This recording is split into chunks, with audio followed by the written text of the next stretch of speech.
अस्सलाम नाज़रीन, उम्मीद है आप खैर खैरियत से होंगे।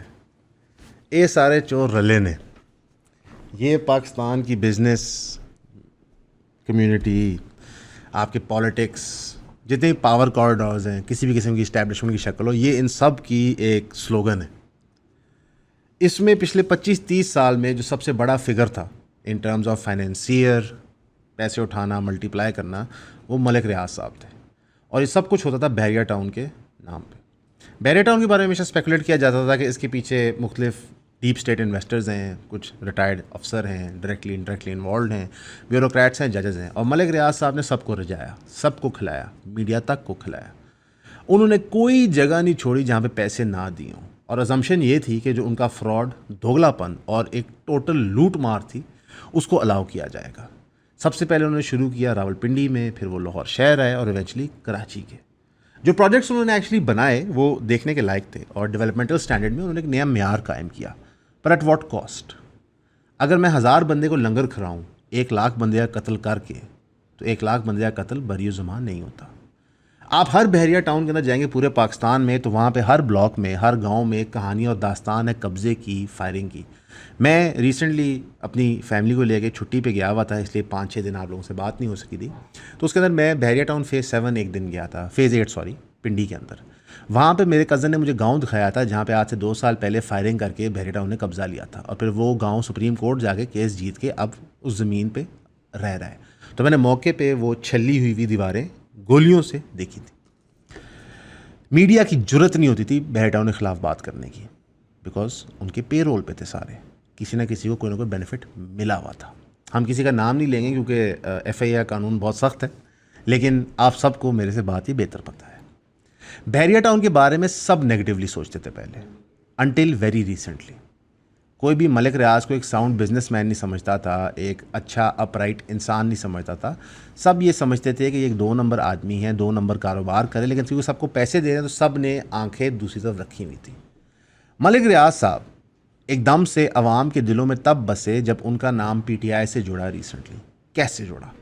कि उन्होंने कहा कि मैं वादा माफ़ गवाह नहीं बनूंगा 190 मिलियन पाउंड केस के अंदर। तो लोगों ने कहा देखें मलिक साहब डट गए, और फिर लोगों ने तारीफ़ें शुरू कर दी कि देखें ना, वो काम भी तो अच्छा करते हैं, डिलीवरी देते हैं, ये करते हैं, वो करते हैं। मलिक साहब आज इमरान खान साहब के साथ हैं या नहीं है ये मैटर नहीं करता। मेरी बात याद रखना कि एक कारोबारी बंदा के मरासिम सब के साथ होते हैं। जो इक़्तिदार में होता है, जो मकबूलियत में होता है, उसको फंड करते हैं, फाइनेंस करते हैं, अपना नाम उसके साथ जोड़ते हैं। मलिक रियाज सिर्फ एक क्रिमिनल है, इसको आपको समझना होगा। जो कसिनो अफेक्ट बहरिया का है, इस खूबसूरती का, इस पर मत पड़िए। आज बहरिया टाउन लगभग 1 लाख एकड़, लाहौर शहर 4 लाख एकड़ साइज़ का है, उसका 1/4 साइज़ बहरिया टाउन के पास है पूरे पाकिस्तान में।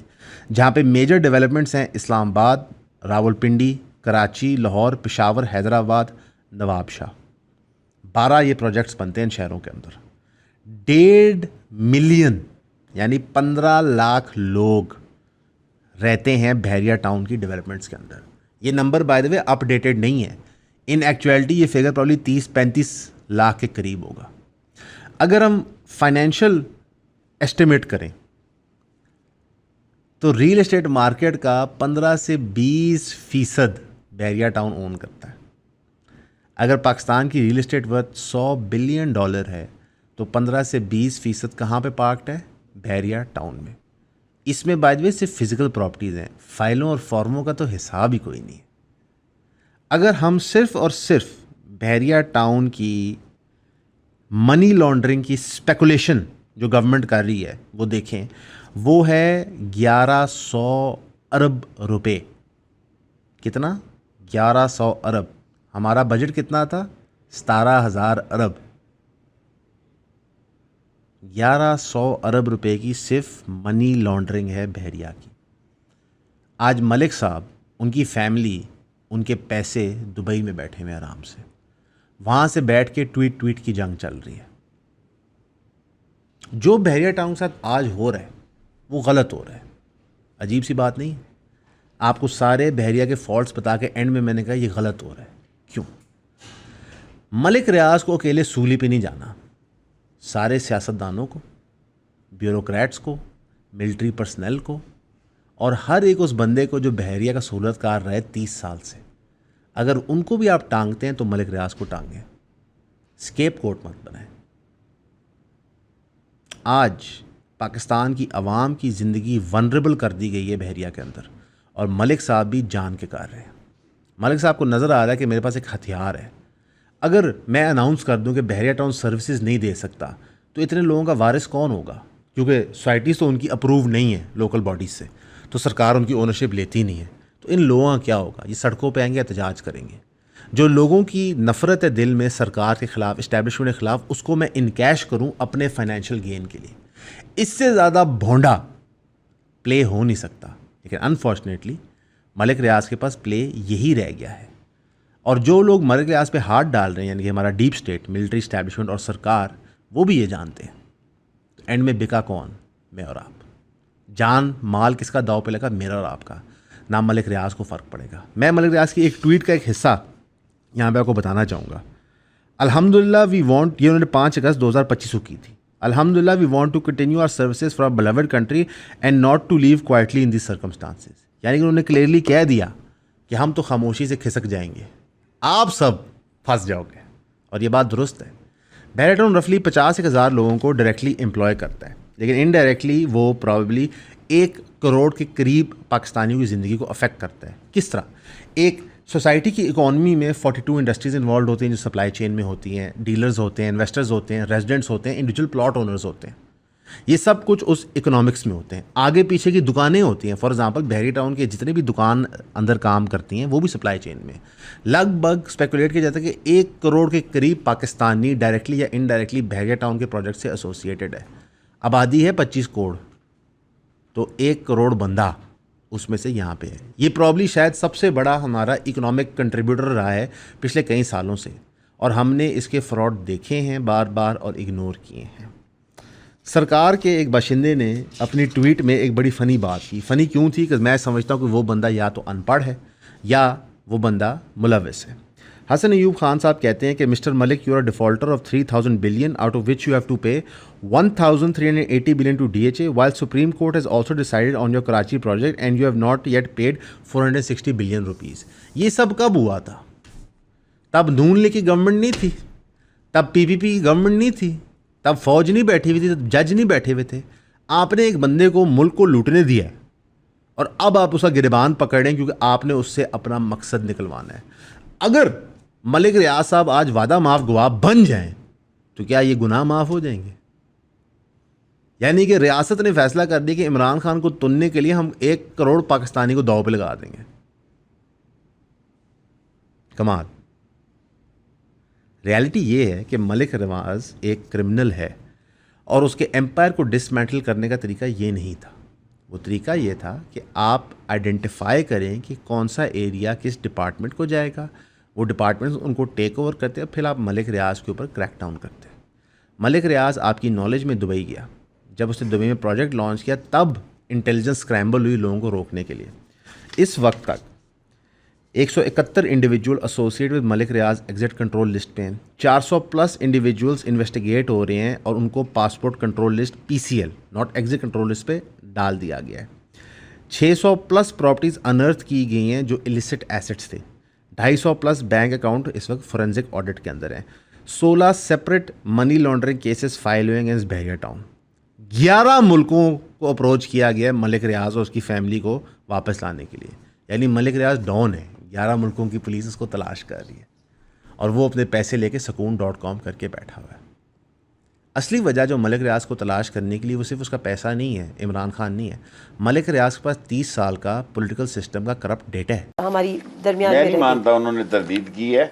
देखिए मलिक रियाज जो है उनके सारे लोगों से तल्लुकात है। किसी एक बंदे का नाम लें जिसके मलिक रियाज से तल्लुकात ना हो। ये हाइट 2 जो है नवाज शरीफ ने उसको बेचा और गले पर अंगूठा रख के बेचा। ये भी मैं आपको बता दूं, इस कीमत का वो सौदा नहीं था जिस कीमत पर उन्होंने मलिक रियाज को दिया। अच्छा। उसे मजबूर कर दिया कि वो खरीदे इसी कीमत पे। बदमाश तो है ना ये, आप देखें ना, बदमाश तो हैं कि मैंने आपको इतना बड़ा इल्ज़ाम लगाया है कि आज एक TV चैनल पे चला है। मेरा तो ख्याल था कि 2, 3, 4, 5 हैं लेकिन एक मुस्तनद टीवी ने कहा कि इस केसेस में मनी लॉन्ड्रिंग में 15 लोग मर चुके हैं। आज की खबरों में वो आप जाएंगी तो क्लिप देख लें उसका। सो ये तो आपको पता, सिसली माफिया, हमने नहीं कहा, कोर्ट ने कहा इनको। किसको क्या दिया, क्यों दिया, कितना दिया, किसकी वीडियो किस तरह बनाई। मलिक रियाज भी बेवकूफ़ नहीं था। ही अंडरस्टूड कि मैं कुछ इलीगल कर रहा हूँ तो मुझे सेफ गार्ड्स प्रोटोकॉल्स बनाने हैं, उसने वो बनाए हैं। पाकिस्तान की नेशनल एम्बैरसमेंट है मलिक रियाज, और जो कुछ वो अनवेल कर सकता है वो एस्ट्रोनॉमिक होगा। मलिक रियाज ने अपनी ट्वीट में कहा कि trillions of rupees of Pakistani citizens Karachi, Lahore, Islamabad में पार्क्ड हैं, जो इस वक्त बिक नहीं रहे। बहरिया टाउन लाहौर के अंदर 5 मरले का प्लॉट 20 से 25 लाख का हो गया कुछ ब्लॉक्स में, लेकिन बिक नहीं रहा। एक नेशन स्टेट की, एक इंडिविजुअल की जो वेल्थ असेसमेंट होती है वो फ़र्जी होती है। मेरी लेट से कैंटोनमेंट में एक प्रॉपर्टी है, वो 20 करोड़ रुपए की है, उसके एवज़ मैं लोन्स ले सकता हूँ, चीज़ों के लिए अप्लाई करता हूँ, पासपोर्ट स्टेटमेंट में अटैच होती है। अगर उसकी प्राइस ओवरनाइट हाफ हो जाए तो ये वर्स्ट ऑफ फाइनेंशियल क्राइसिस में होता है। लेकिन ये क्राइसिस हमने खुद इंजीनियर किया है। कामरान खान साहब जो मलिक रियाज साहब के काफ़ी करीबी हैं, उनके लिए काम भी करते रहते हैं, अब उनके लिए नुक्ता भी चला रहे हैं। उन्होंने कहा है कि मेज़ मलिक रियाज साहब का जो मामला है उसको सीरियसली देखा जाए, उसको लोगों की बेहतरी के पॉइंट ऑफ व्यू से देखा जाए और उसका को रेजोल्यूशन बनाया जाए। मलिक रियाज इस वक्त इमरान खान साहब से बड़ी न्यूसेंस वैल्यू रखते हैं, क्योंकि उनके साथ एक्चुअल कैटास्ट्रॉफिक इकोनॉमिक रियलिटीज़ हैं। क्या हैं वो रियलिटीज़? पाकिस्तान की रियल एस्टेट सेक्टर पाकिस्तान की इकॉनमी का 30 साल से फाइनेंशियल हब है, और उसके अंदर मेजॉरिटी शेयर डीएचए के पास है और प्राइवेट डेवलपर्स के पास है। प्राइवेट डेवलपर्स का ट्रस्ट बहरिया टाउन से सिनोनिमस था। बहरिया टाउन गिरेगा तो प्राइवेट हाउसिंग की इकॉनमी तबाह व बर्बाद हो जाएगी। अब समझ आई करोड़ लोग कैसे वाबस्ता हैं। यानी कि आप, मैं, जिन लोगों ने प्राइवेट हाउसिंग प्रोजेक्ट्स में अपनी बीवियों के नाम, अपने बच्चों की शादियों के लिए प्लॉट रखे हुए हैं, वो सारे बेमायनी हो जाएंगे, नया पैसा एंटर नहीं करेगा। The destruction of the real estate industry आज रियल टाइम में हो रही है।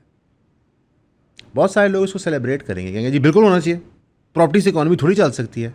मैं आपसे इत्तेफाक करता हूँ, प्रॉपर्टी से इकॉनमी नहीं चल सकती, लेकिन करोड़ बंदे को सड़क पे लाना सोल्यूशन नहीं है। लॉ एंड ऑर्डर सिचुएशन बन जाएगी, और ये रियलिटी है। जब एक कट लगता है आपको पैर पे, पहले दिन ट्रीटमेंट कर दें, ख़र्चा कम लगता है। 30 साल वेट करें, टांग काटनी पड़ती है, और टांग काटते वक्त जो तकलीफ़ होती है, जो ज़िंदगी तब्दील होती है, वो आप तसव्वुर नहीं कर सकते। तो जो इस वक्त बहरिया टाउन के साथ हो रहा है वो बहुत बड़ा प्रॉब्लम है। हालांकि मलिक रियाज साहब के ख़िलाफ़ और कोई चैनल बात करे ना करे, हमने हमेशा की है। बहरिया टाउन की फ्रॉडलेंट एक्टिविटीज़ पे हमने हमेशा बात की है और आपको बार बार बताया है कि ये कहानी क्या है। उस कहानी के अंदर हम आपको एक मिनी कहानी बता देते हैं। Icon Tower Karachi case. Malik Riaz साहब इलीगली एक ज़मीन जो बाग इब्ने कासिम की होती है उसको वो लेते हैं, उस पर टावर खड़ा कर देते हैं। पीटीआई दौर में रेफरेंस फाइल होता है। आज तक लीगल लिम्बो के तहत वो केस कोर्ट और नैब के दरमियान घूमता रहता है। ये एक केस है अरबों रुपए का, बाय द वे, भाई ये करोड़ अरबों रुपए का। Malir Development Authority land case. Bahria Town ने 640 बिलियन देने थे मलीर डेवलपमेंट अथॉरिटी को, पूरी अमाउंट डिपॉजिट नहीं होती, ज़मीन का कब्ज़ा ले लेते हैं, उसको फिर आगे बेच देते हैं, प्रॉफिट कमा लेते हैं उसके ऊपर। ये 450 अरब रुपए, मामूली जी अमाउंट। मरी प्रोजेक्ट और तख्त पारी केसेस। इंक्वायरी और रेड शुरू होते हैं मरी प्रोजेक्ट के हवाले से, तख्त पारी के हवाले से, लेकिन कोई फॉर्मल रेफरेंस फाइल ही नहीं होती। स्टेट मैटर को अनसर्टन लगता है। This is the power of Malik Riaz. वो रियासत के अंदर रियासत बन चुका था। LDA, CDA, this development authorities matter नहीं करती थी। मलिक साहब कहते थे कि रोड ऐसे होगी तो रोड वैसे होती थी, और सब ने एंजॉय किया मलिक रियाज को। पीपल्स पार्टी, PMLN, PTI, सब ने किया। मरा कौन है? मैं और आप। मलिक रियाज हमारे लिए एक लेसन है of what not to do in life, और लोग यहाँ पे मलिक रियाज साहब को आइडियलाइज करते हैं कि एक रियल एस्टेट टाइकून है, सड़क से उठ के आया। वो बात करते हैं कि ऐसे एक बंदे की अनथक मेहनत थी जिसने उसको इस नतीजे पर पहुँचाया। मलिक रियाज साहब ने, जिस तरह इलॉन मस्क ने ट्विटर को इस्तेमाल किया एज अ वेपन ट्रंप के साथ और ट्रंप के ख़िलाफ़, उसी तरह ट्विटर को इस्तेमाल करते रहे। उन्होंने 22 जनवरी 2025 को कहा है कि मेरा डिसीजन ये कल भी था और आज भी, और कुछ भी होगा, कि मलिक रियाज टेस्टिफाई नहीं करेगा। क्यों नहीं करेगा? मेरा एक मासूमाना सवाल बनता है, मलिक रियाज क्यों नहीं टेस्टिफाई करेगा? 190 मिलियन पाउंड केस के अंदर बेनिफिशरी मलिक रियाज है। अगर रियासत उसको कहेगी कि आके आप बयान जमा करें तो आप जमा कराएं। लेकिन मलिक साहब कह रहे हैं मैं बयान ही नहीं दूंगा। क्यों नहीं देंगे? आप कोर्ट के समन नहीं मानेंगे, क्योंकि सुप्रीम कोर्ट के डिसीजन को तो आप मानते नहीं। पैसे देने वाला वो तो आप तारीख पे तारीख सुप्रीम कोर्ट को दे रहे हैं। मसलन डायलॉग था कि अदालत तारीख पे तारीख देती है, यहाँ पे मलिक साहब तारीख पे तारीख दे रहे हैं। फिर मलिक साहब एक ट्वीट करते हैं कि हम किसी भी आर्बिट्रेशन को मानने को तैयार हैं और आर्बिट्रेशन के तहत हमें पैसे देने पड़े हम वो भी देने को तैयार हैं। फिर वो कहते हैं कि मैं शोधा को फ्री प्लॉट दे दूंगा, मैं आर्मी के लिए ये कर दूंगा। तो ये क्या कर रहे हैं मलिक साहब? सौदेबाजी कर रहे हैं। किस चीज़ की सौदेबाजी कर रहे हैं? उस चीज़ की सौदेबाजी कर रही हैं जो 30 साल के उन्होंने गुनाह इकट्ठे किए हैं। अगर आप पाकिस्तान में रहते हैं और आप रियल एस्टेट सेक्टर में इन्वेस्ट करना चाहते हैं, बैरियर टाउन में मत करना, और प्राइवेट स्कीम्स में सोच समझ के करना। सरकारी ऑप्शन तो है नहीं, पीछे रह कौन जाता है? DHA। समझे ना कहानी? समझ आई? हाय, क्या करें? कभी कभार यहाँ बैठे हम सोचते हैं कि हम गलत टीम के लिए खेल रहे हैं। हम भी आप लोगों को लूटें, बाद में फिर आप लोग ही हमारे कलाबे पाड़ दें जब हम इमरान खान की तारीफ़ में ट्वीट कर दें, जिस तरह मलिक साहब ने किया। यानी मलिक साहब वो बंदे हैं जो आपके घर में घुसे, आपकी माँ का जेवर, बीवी का जेवर, बाप की पेंशन सब हड़प लिया और एंड में कहा कि मैं वादा माफ़ गवाह नहीं बनूंगा। तो आपने कहा वाह मलिक साहब क्या बात है आपकी। हम तो बेवकूफ़ हैं ना, हम तो पागल हैं जो आपको कह रहे हैं यार फूंक फूंक के ज़िंदगी चलो, देखो फाइनेंशियल इन्वेस्टमेंट कहाँ करनी है कहाँ नहीं करनी। मॉरल ऑफ द स्टोरी क्या है? कारोबार सिर्फ पैसे कमाने का नाम नहीं है, कारोबार कायदे कानून का नाम है। आप पुट्ठे काम ना करें, कल को आप ब्लैकमेल नहीं होंगे। आप ईमानदार हों तो आप रियासत की ताकत को ललकार भी सकते हैं। इमरान खान के दिल में चोर नहीं है, इसलिए कहता है मैं जेल में ठीक हूँ, जाओ मैं नहीं करता डील।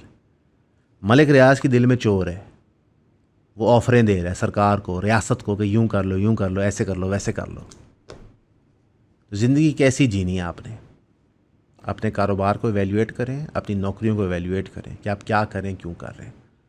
वैसे आप लोग सोए हुए हैं, अच्छी बात है, सोते रहें। शहजाद रव का गाना था कि कौम सोई हुई है, इनको जगाना ना, तो बात आज भी सच है। हम यहाँ पे क्रिमिनल्स क्रिएट करते हैं, उनकी वेल्थ को देखते हैं, फिर उनको सेलिब्रेट करते हैं, उनसे पैसे लेते हैं, उनके चैनलों के लिए काम करते हैं, और फिर हम नैरेटिव्स क्रिएट करते हैं उनको प्रोटेक्ट करने के लिए। जब भी कोई आपको अखलाकियात का लेक्चर देना तो देखिए वो कहाँ बैठा हुआ है।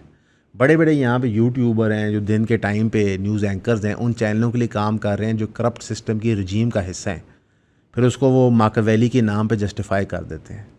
देखिए ना, हम एक तरफ से अच्छा काम भी तो कर रहे हैं, और ये देखिए दुनिया तो है ही ऐसी, हमने पैसा कमाना है नहीं। दुनिया वैसी ही है, जब आप 12-13 साल के बच्चे थे, आप आइडियलिस्टिक थे। वक्त के साथ साथ दुनिया का निज़ाम आपको गंदा करता है, आपने गंदा नहीं होना। मर जाना है लेकिन सराते मुस्तकीम पर रहना। ये मुश्किल है, कमी कोताही होती है, हमसे रोज़ होती है, लेकिन nobody is big enough to get away with crimes all the time. और आज मलिक रियाज साहब के साथ हो रहा है। मलिक रियाज साहब अपने साथ करोड़ पाकिस्तानियों को लेके डूबने लगे हैं, और इस सुसाइड मिशन पे मलिक रियाज साहब ज़िंदगी के फैग एंड पे हैं, जहाँ पे वो 75-80 प्लस हैं, उनको तो मौत नज़र आ रही है। बेनिफिशरी कौन है? उनके बच्चे जो बाहर सेटल्ड हैं, बिलियंस ऑफ डॉलर्स मेरे और आपके पैसों के साथ। प्लीज़ खुदा के वास्ते अपनी मदद आपके तहत इस मुल्क में जिएं और कोई फूलिश ख्वाब मत ख़रीदें। हमारे लिए दुआ कीजिएगा, हम आपके लिए करेंगे, और किसी दिन आपको और बताएंगे कि हमारे साथ हॉलिडे पे क्या हुआ। वो भी बड़ी दिलचस्प कहानी है। हमेशा की तरह आपका सुनने का शुक्रिया।